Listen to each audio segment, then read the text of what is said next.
Hello guys, welcome to my YouTube channel PCB corner. बेटा चलिए आज हम फिर आपके सामने हाजिर हैं।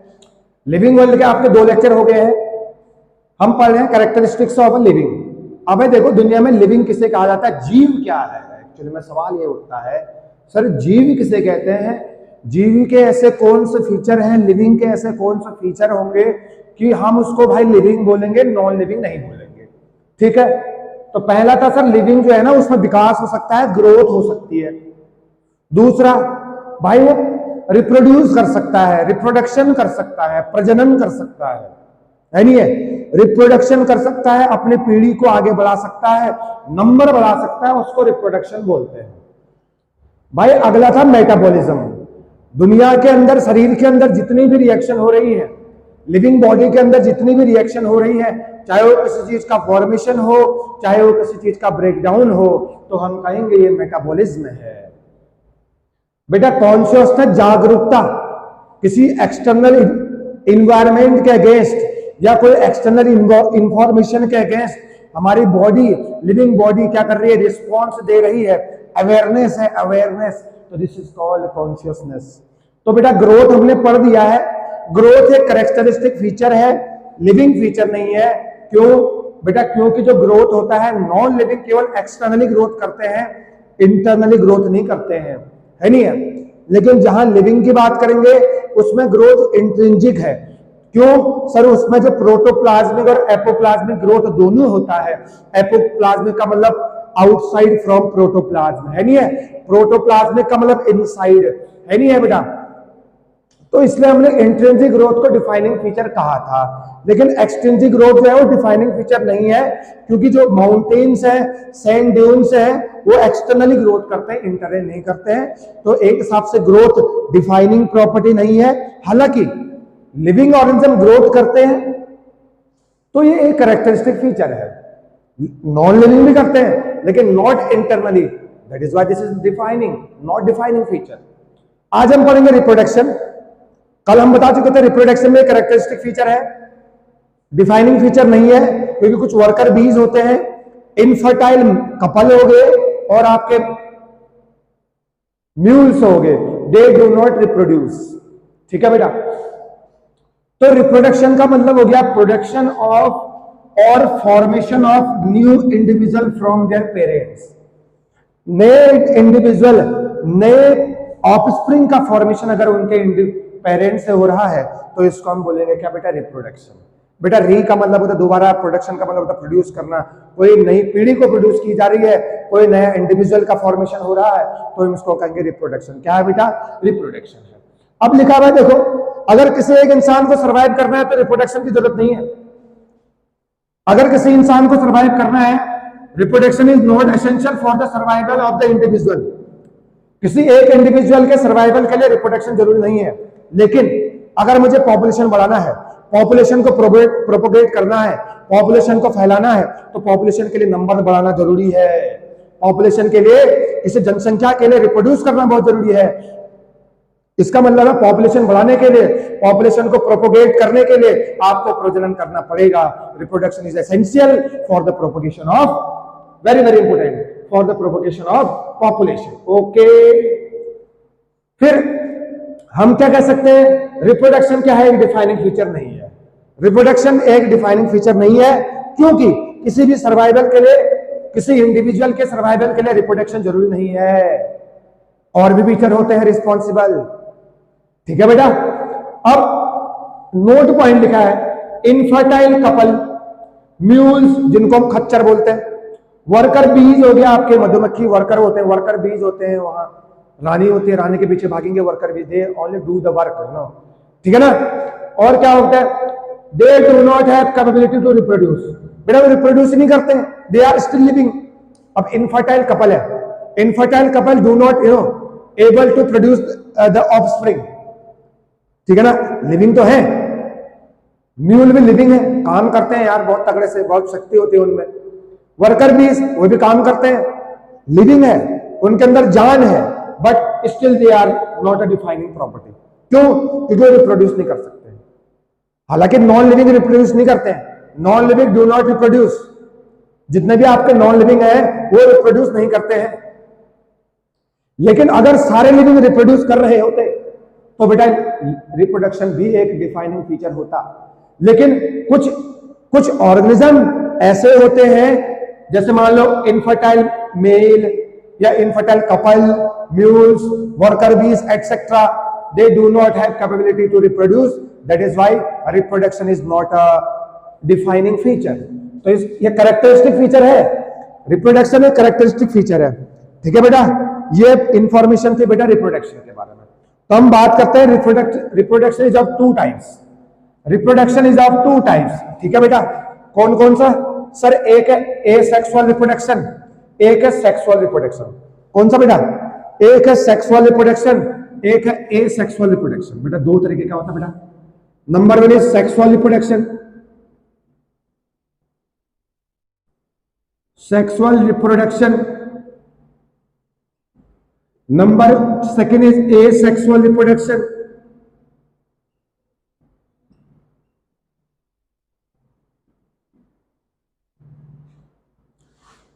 ठीक है बेटा, reproduction is of two types, sexual reproduction and asexual reproduction. देखो सेक्सुअल रिप्रोडक्शन क्या है, इसमें गैमीट्स का इन्वॉल्व होगा ना, गैमीट्स का फॉर्मेशन होगा। Gametes are involve in the formation of the new individual. Male and female gamete participate कर रहे हैं नए इंडिविजुअल के फॉर्मेशन में, है नहीं है? जो ऑफस्प्रिंग बनेगा वो वेरी करेगा, offspring very genetically from their parents. क्योंकि भाई जो नया ऑर्गेनिज्म बन गया, जो नया आदमी बना है, जो नया इंसान बना है, या जो नई ऑर्गेनिज्म बनी है, वो एग्जैक्ट कार्बन कॉपी नहीं होती अपने पेरेंट्स के, क्योंकि वहां पर दोनों गैमेट का इन्वॉल्व है। वहां पर मेल गैमेट का भी इन्वॉल्व है, वहां पर फीमेल गैमेट का भी इन्वॉल्व है। तो हम ये नहीं कह सकते जो नया इंडिविजुअल होगा वो पेरेंट्स की एग्जैक्ट सेम कॉपी होगी, कार्बन कॉपी होगी। ठीक है ना? और हम कह सकते हैं गैमेट्स आर द आइडेंटिकल। ठीक है ना? कह सकते हैं sexual reproduction is genetically biparental. Sexual reproduction जो है वो जेनेटिकली बाइपेरेंटल है। बाय का मतलब होता है दोनों, पेरेंट का मतलब होता है both the parents take part in the formation of new individual. तो हम यहां पर क्या कह सकते हैं सर? मैं यहां पर यह कह सकता हूं gametes are involve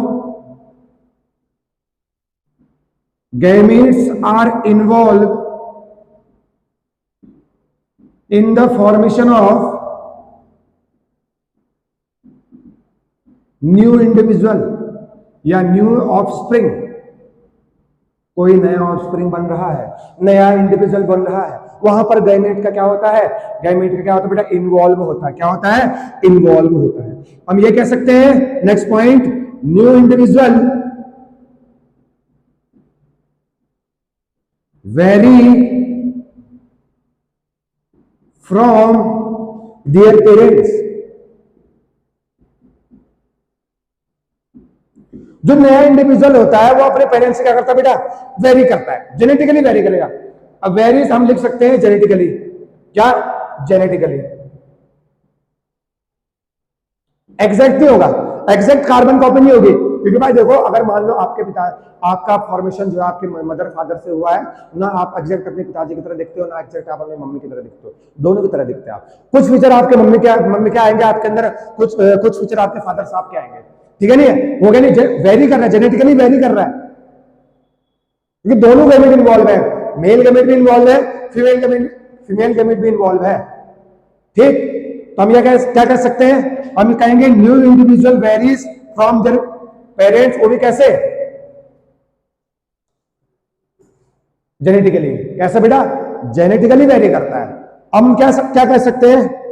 last point क्या कह सकता हूं? Sexual reproduction is genetically biparental. ये लो,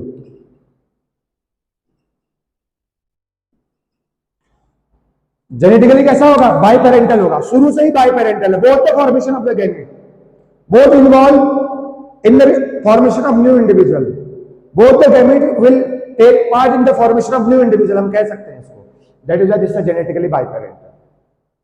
बाई का मतलब होता है both parents. Biparental bi parental का मतलब हो गया both the parents will take part in the formation of the new individual. Sexual reproduction है, गैमेट का इन्वॉल्व, नया ऑर्गेनिज्म जो है अपने मम्मी पापा की तरह दिखेगा, किसी एक इंडिविजुअल की तरह नहीं दिखेगा, वेरी करेगा। अगला सेक्सुअल रिप्रोडक्शन बाई पेरेंटल है जेनेटिकली, इसके उल्टे इधर हो गए फीचर, क्या कह सकते हैं? Number 1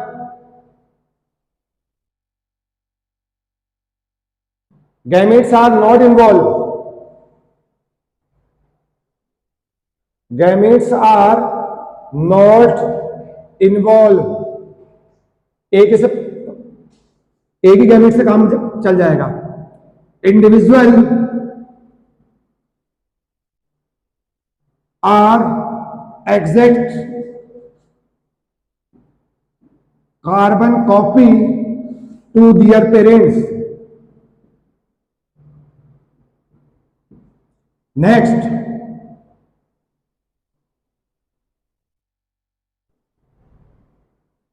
asexual reproduction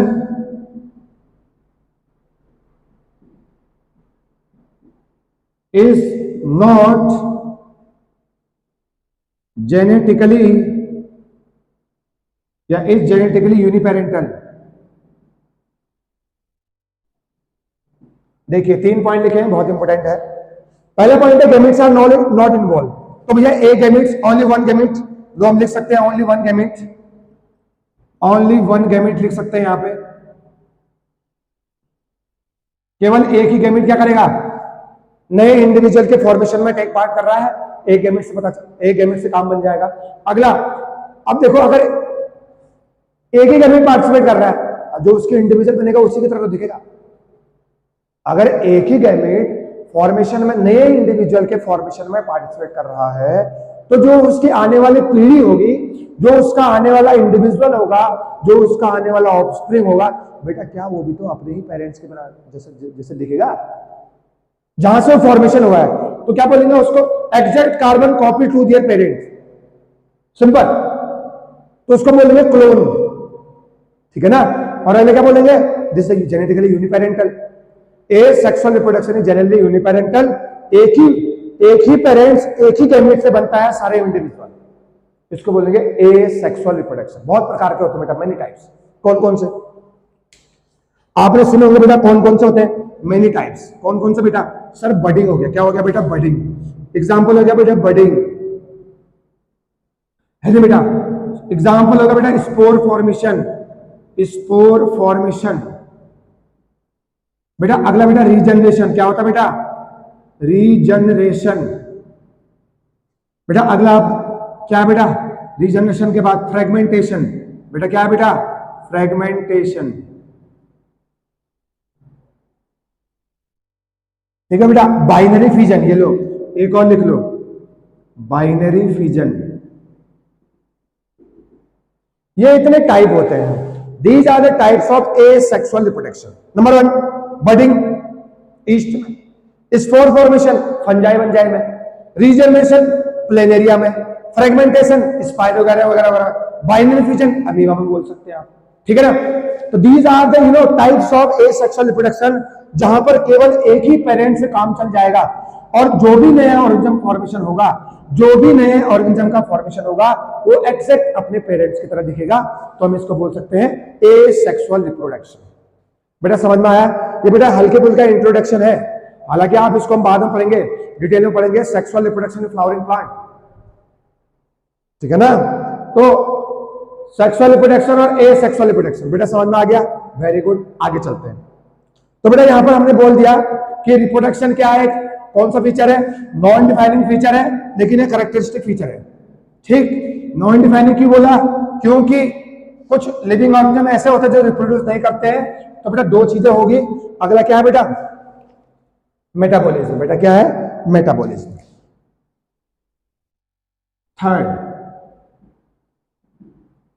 third topic is metabolism.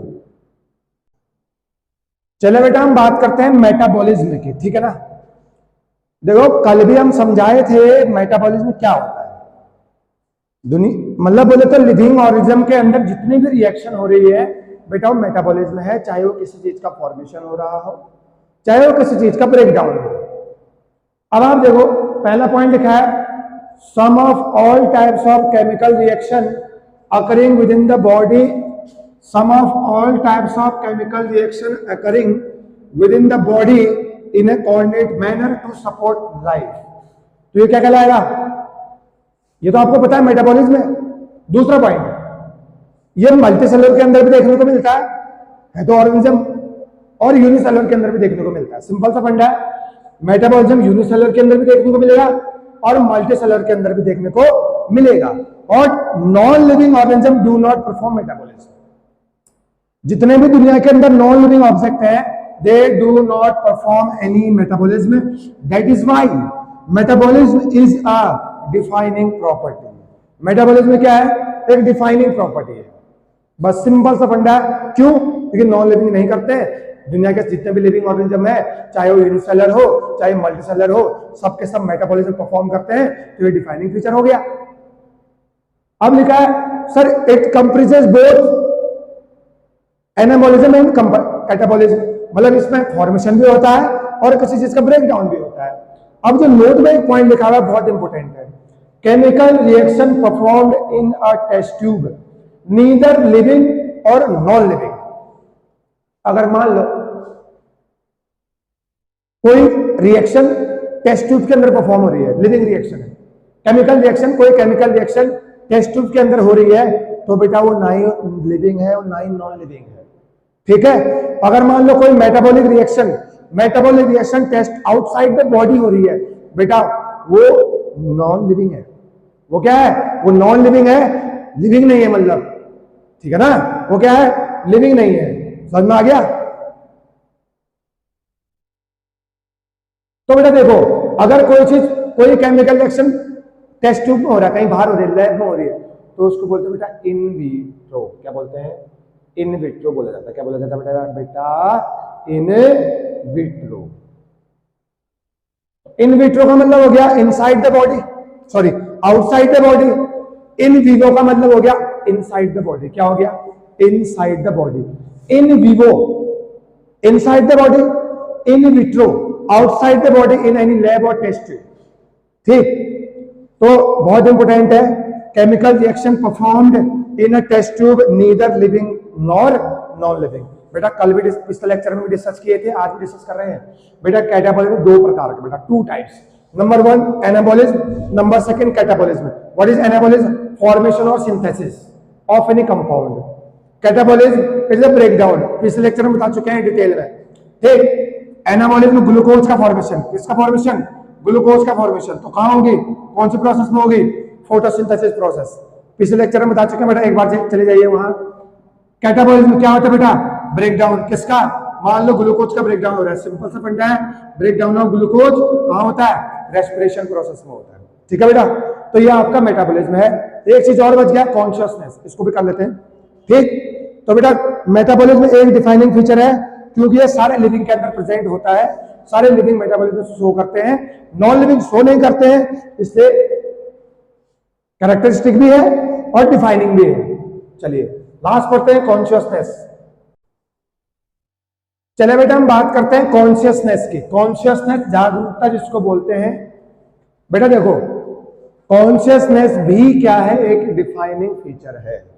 अब देखो, जितने भी सारे ऑर्गेनिज्म प्रेजेंट है ना, सारे ऑर्गेनिज्म, लिविंग ऑर्गेनिज्म की बात चल रही है, चाहे यूनिसेलुलर हो चाहे मल्टीसेलुलर हो, अगर कहीं एनवायरमेंट में कोई चीज हो रही है, ठीक, तो उसका पक्का इफेक्ट लिविंग ऑर्गेनिज्म में पड़ता है। सिंपल सा यही तो हो गया कॉन्शियसनेस, जागरूकता। It is a response of living organism against stimulus.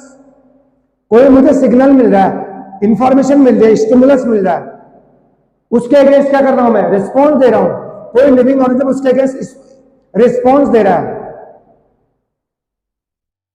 किसने पिंच कर दिया, रिस्पॉन्स है, हाथ हटा रहे हैं वहां से, है नहीं है? मान लो कई बार किसने मतलब यहां पर मतलब मार्चिस लगा दिया, आग लग गई, यहां पे लाइटनिंग कर दिया, है नहीं है? उसका इफेक्ट मुझे पड़ेगा तो मैं हाथ चलाऊंगा। इसका मतलब है एनवायरमेंट में जो भी चीज हो रहा है, जो भी स्टिमुलस मिल रहा है किसी भी ऑर्गेनिज्म को, अगर ऑर्गेनिज्म उसके अगेंस्ट रिस्पॉन्स दे रहा है, उसके बाद रिस्पॉन्स दे रहा है, तो इसको हम कहेंगे कॉन्शियसनेस, जागरूकता। ठीक है ना। और स्टिमुलस फिजिकल भी हो सकता है, ये केमिकल भी हो सकता है और बायोलॉजिकल भी हो सकता है। ठीक है बेटा। और क्या लिखा हुआ है, consciousness is a defining feature of living things. ठीक, हमारे सारे सेंस ऑर्गन, जितने भी सेंस ऑर्गन है, दे आर कॉन्शियस। सुन रहे हैं, देख रहे हैं किसी चीज ना, कोई चीज मतलब स्मेल कर रहे हैं, महसूस कर रहे हैं। स्किन भी आपका ऑर्गन है। ऐसे लाइट है, प्लांट है, plant are stimulus against light. Simple सा है नहीं है। Plants will respond against light. Light मिलेगी उनको, रिस्पॉन्ड करेंगे, फोटोसिंथेसिस करते हैं, स्टिमुलस मिल रहा है। लाइट है, स्टिमुलस है उनके लिए, सोर्स है। ठीक है ना। इसलिए जितने भी लिविंग ऑर्गेनिज्म होंगे वो सारे क्या शो करेंगे, डिफाइनिंग फीचर है। ठीक, तो जितने भी लिविंग ऑर्गेनिज्म होते हैं सारे के सारे कॉन्शियस होते हैं। They are conscious about their external stimulus. That is why consciousness is a defining feature. बेटा देखो, और जो ह्यूमन होते हैं, humans are self consciousness, humans are self conscious. ठीक है बेटा। मान लो अगर कोई इंसान कोमा में है, कोमा में है, अगर कोई इंसान कोमा में है, कोमा में मतलब हो गया ब्रेन डेड। कोमा का मतलब क्या हो गया, ब्रेन डेड हो गया। अगर कोई इंसान कोमा में है, ब्रेन डेड है, इसका मतलब क्या हो, लिविंग है। बिल्कुल सर, लिविंग है। कैसे सर, डेड, ब्रेन से डेड है, होश नहीं है उसको, लेकिन उनके अंदर, उसके अंदर मेटाबॉलिक रिएक्शन चल रही है, उसके अंदर रिएक्शन चल रही है, मेटाबॉलिज्म हो रहा है उसके अंदर, किसी चीज का ब्रेकडाउन हो रहा है, किसी चीज का फॉर्मेशन हो रहा है, मेटाबॉलिज्म चल रहा है उसके अंदर, मेटाबॉलिक रिएक्शन चल रही है। इसलिए तो कोमा में गया आदमी है, ब्रेन डेड आदमी है, इसलिए उसके मतलब बोलते दोबारा ब्रेन सही होने, सुनते नहीं हो 20 साल बाद वापस आया, कोमा से 10 साल बाद वापस आ गया। क्यों? उसके अंदर मेटाबॉलिक रिएक्शन चल रही है, वो लिविंग है, मरा नहीं है। ब्रेन से, ब्रेन डेड है वो सिर्फ है, बाकी उसका बॉडी सही है, बॉडी सही काम कर रहा है उसका, बॉडी के अंदर, बॉडी सही काम कर रहा है मतलब बॉडी के अंदर रिएक्शन चल रही है, मेटाबॉलिक रिएक्शन चल रही है, कैटाबॉलिज्म और एनाबॉलिज्म का फॉर्मेशन हो रहा है। तो जो ब्रेन डेड आदमी है, जो कोमा में गया आदमी है, वो डेड नहीं है, ही इज लिविंग। क्यों सर? मेटाबॉलिक रिएक्शन चल रही है उसके अंदर, मेटाबॉलिक रिएक्शन हो रही है। ठीक है ना। इसलिए जो कोमा वाला आदमी है, ब्रेन डेड जो पर्सन है, वो बेटा वो भी लिविंग के अंदर आएगा, क्योंकि उसके अंदर मेटाबॉलिज्म हो रहा है। ठीक, तो बेटा ये थे आपके 4 characteristic feature, growth, reproduction, metabolism और कॉन्शियसनेस। सिर्फ मेटाबॉलिज्म और कॉन्शियसनेस ही आपका क्या है, कैरेक्टरिस्टिक फीचर भी है और डिफाइनिंग फीचर भी है। हालांकि ग्रोथ की बात करें, ग्रोथ में इंट्रिंसिक ग्रोथ जो है वो डिफाइनिंग फीचर है। हालांकि ग्रोथ क्या है, अगर ग्रोथ को बोले तो ग्रोथ नॉन डिफाइनिंग है, लेकिन 4 के 4 क्या है, कैरेक्टरिस्टिक फीचर है। ठीक, रिप्रोडक्शन की बात करेंगे, रिप्रोडक्शन कैरेक्टरिस्टिक्स तो है, लेकिन कुछ इनफर्टाइल मेल या इनफर्टाइल कपल, स्टेराइल या कपल कह सकते हैं, या बोले तो म्यूल हो गया, या आपका वर्कर बीज हो गया, they do not have capability to reproduce, then is reproduction is not defining feature. ठीक है बेटा, सभी कैरेक्टरिस्टिक है। इतना लेक्चर हो गया, कल से हम आगे चलेंगे। ठीक है ना भैया, have a nice day, thank you so much.